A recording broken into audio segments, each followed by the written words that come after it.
ए टुनटुनी, मैं तुझे पहले ही बता चुका हूँ कि मुझे बेटियां बिल्कुल पसंद नहीं है। अगर इन तीनों अंडों में से एक भी बेटी निकली तो मैं तुझे अपने साथ नहीं रखूंगा। इन तीनों अंडों में से बेटे ही निकलने चाहिए। देखिए जी, इन तीनों अंडों में से जो भी निकले वो भगवान की ही मर्जी होगी, इसमें मेरा कोई हाथ नहीं है। इतना बोलकर चिंटू चिड़ा वहाँ से चला जाता है। तभी उन तीनों अंडों में से 2 अंडे फूट जाते हैं और उनसे 2 बेटियां निकलती हैं। हे भगवान, ये क्या हो गया? अब मेरे पति इन दोनों बेटियों को देखकर मुझे घर से निकाल देंगे, फिर मुझे अपने बच्चों से दूर रहना पड़ेगा। नहीं नहीं, मैं अपने बच्चों से दूर नहीं रह सकती।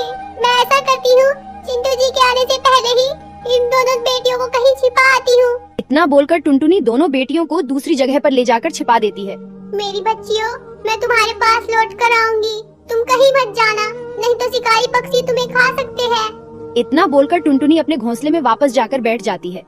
तभी चिंटू चिड़ा वहाँ आता है। अरे, बाकी 2 अंडे कहाँ गए? यहाँ तो सिर्फ एक ही अंडा है। अजी, थोड़ी देर पहले ही एक शिकारी पक्षी आया था, मुझसे दोनों अंडे छीन कर ले गया। मैं सिर्फ एक ही अंडा बचा पाई।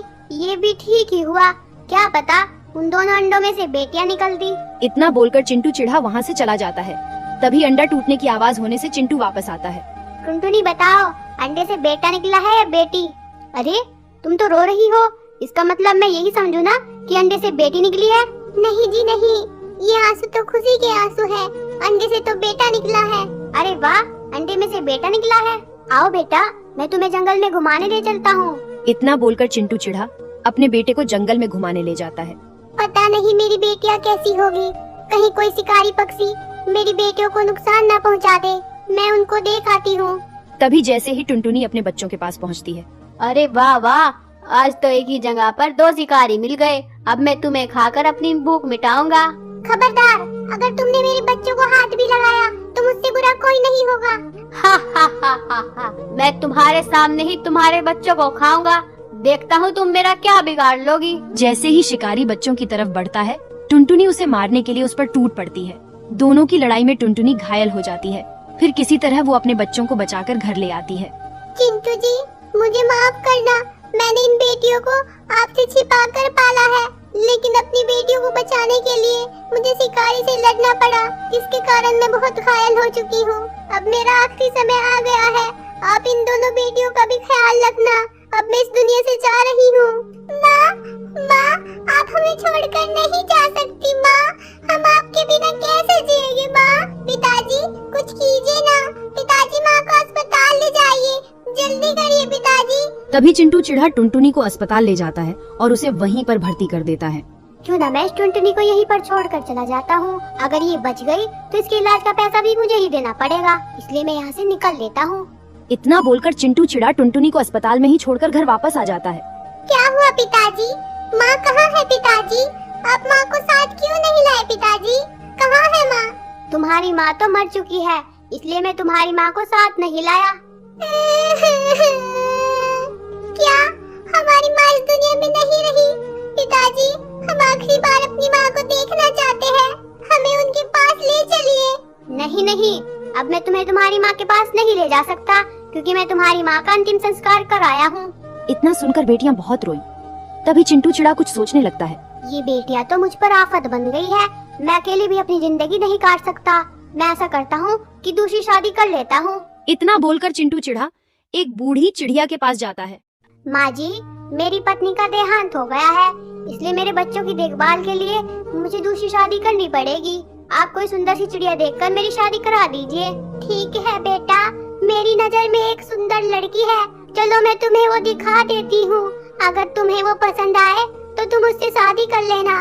इतना बोलकर बूढ़ी चिड़िया चिंटू को लड़की दिखाने ले जाती है। माँ जी, मुझे ये लड़की पसंद है, आप मेरी शादी इससे करा दो, लेकिन मैं तुमसे ऐसे शादी नहीं कर सकती। तुम्हारी तो 2 बेटियां हैं, अगर मैं तुमसे शादी कर लूंगी तो मैं पूरी उम्र तुम्हारी बेटियों का दहेज जमा करने में ही रह जाऊंगी। मैं कभी अपने शौक भी पूरे नहीं कर पाऊंगी। मैं तुमसे शादी नहीं कर सकती। तुम इस बात की फिक्र मत करो, तुम्हें दहेज जोड़ने की जरूरत नहीं पड़ेगी। तुम अभी मेरे साथ चलो, मैं अपनी बेटियों का समाधान तुम्हारे सामने ही कर दूंगा। इतना बोलकर वो टिकी चिड़िया को अपने साथ घर ले आता है। बेटा चलो, तुम मेरे साथ चलो, मैं तुम्हारी नई माँ ले आया हूँ। हम इस जंगल को छोड़कर दूसरे जंगल में रहेंगे। अगर हम यहाँ रहे तो ये मनुष्य चिड़ियाएं हमारी जिंदगी में मुसीबत ही लाती रहेंगी। नहीं पिताजी नहीं, हमें छोड़कर मत जाइए, छोड़कर चली गई, आप भी छोड़कर चले जाओगे, हमारा क्या होगा? तुम्हारी बक बक मुझे और नहीं सुननी। चलो टिकी, हम दूसरे जंगल में चलकर शादी कर लेते हैं। इतना बोलकर चिंटू चिढ़ा दूसरे जंगल में चला जाता है और वह टिकी चिड़िया से शादी कर लेता है। इधर दोनों बेटियां दुखी मन से अपनी माँ को याद कर रही थी। तभी वहाँ वही शिकारी पक्षी आ गया। बहन चुप रहना, यहाँ पर वही शिकारी घूम रहा है। अब तो हमारी माँ भी इस दुनिया में नहीं रही जो हमें इस शिकारी से बचा सके। तभी शिकारी पक्षी घूमता हुआ बच्चों के पास पहुँचता है। क्या कहा? तुम्हारी माँ इस दुनिया में नहीं रही? मैंने तो उसे पहले ही कहा था कि मुझे ये बच्चे खाने दे, लेकिन उसे अपनी जान प्यारी कहाँ थी? उस दिन तो तुम्हारी माँ ने तुम्हें बचा लिया था, लेकिन अब तुम्हें बचाने कौन आएगा? अब मैं तुम्हें खाकर ही रहूँगा। नहीं नहीं, हमारी माँ को कुछ नहीं हुआ है। हमारी माँ तो हमारे लिए दाना लेने गई है। वो देखो पीछे, उधर से आ रही है हमारी माँ। चलो पिंकी, शिकारी हमें अभी नहीं देख रहा, जल्दी से भागो यहाँ से। इस तरह शिकारी पक्षी का ध्यान भटकाकर दोनों वहाँ से भाग जाते हैं। मोनी बहन, हम उस शिकारी से तो बच गए, लेकिन हमारे पास रहने के लिए अब घर नहीं रहा। हम इस सर्दी में कैसे रहेंगे? दोनों बच्चे बेचारे ठिठुरते हुए सर्दी से बचने के लिए पेड़ के पत्तों की आड़ में बैठ जाया करते थे, लेकिन इस सर्दी को वे सह नहीं पा रहे थे। मोनी बहन, लगता है ये सर्दी खत्म होने से पहले ही हम इस सर्दी से मर जाएंगे। अब तो हमारे पास हमारे माँ बाप भी नहीं है और ना ही रहने के लिए घर। रोज रोज मरने से अच्छा है कि हम एक बार ही अपनी जान दे दे। सही कहती हो बहन, शायद भगवान भी यही चाहते हैं। चलो हम किसी कुएं में कूदकर अपनी जान दे देते हैं। तभी वे दोनों कुएं के पास जाती है। भगवान, हमें माफ करना, हम छोटी बच्चियां हैं, हम अपने माँ बाप के बगैर नहीं जी पाएंगे, इसलिए हम इस कुएं में कूदकर अपनी जान दे रहे हैं। रुको बेटी रुको, मैं तुम्हारी माँ भी जिंदा हूँ। माँ, आप जिंदा हो? इसका मतलब पिताजी ने हमसे झूठ कहा था।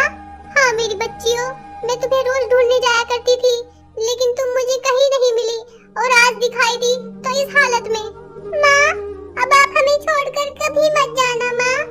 नहीं मेरी बच्चियों, मैं तुम्हें छोड़कर कभी नहीं जाऊंगी। चलो तुम मेरे साथ चलो। तभी टुनटुनी अपनी बेटियों को अपने साथ ले आती है और तीनों साथ में रहने लगते हैं। उधर चिंटू चिढ़ा अपनी दूसरी पत्नी के साथ रह रहा था। तभी वह बीमार पड़ गया। उसकी दूसरी पत्नी टिकी उसकी बीमारी की वजह से उससे चिढ़ने लगी। बुड्ढे, शादी से पहले तो तूने कहा था कि तू मुझे बहुत खुश रखेगा। तू मुझे खुश क्या रखता, तू तो खुद ही बीमार होकर मेरे गले पड़ गया। मैं जा रही हूँ दूसरी शादी करने, तू तो मेरे लिए मर गया। इतना बोलकर टिकी चिड़िया चिंटू के बेटे को लेकर उसी बूढ़ी चिड़िया के पास जाती है। माँ जी, मेरे पति की तो मौत हो गई, इसलिए मुझे इस बच्चे को पालने के लिए दूसरी शादी करनी पड़ेगी। आप मेरी दूसरी शादी करा दो। बूढ़ी चिड़िया टिकी की शादी कौवे से करवा देती है। शादी के कुछ दिन बाद ही टिकी चिड़िया बीमार पड़ जाती है। अगर तू पहले से ही बीमार थी तो तूने मुझसे शादी क्यों की? मैं एक बीमार चिड़िया के साथ अपनी जिंदगी नहीं गुजार सकता। तू इस बेटे को लेकर यहाँ से निकल जा, मुझे नहीं रहना है तेरे साथ। तभी चिंटू का बेटा और टिकी दोनों जंगल में रहने लगते हैं। बेटा, मैंने तुम्हारे पिताजी को बीमारी में छोड़कर बहुत गलत किया था। मैं मरने से पहले एक बार उनसे माफी मांगना चाहती हूँ। पता नहीं पिताजी अब जिंदा भी होंगे या नहीं, वो आपको कभी माफ नहीं करेंगे। फिर भी एक बार हम उन्हें ढूंढने की कोशिश कर लेते हैं। बीमार टिकी किसी तरह चिंटू को ढूंढने के लिए निकल पड़ती है। वह बीमार होने की वजह से बार बार आराम कर रही थी।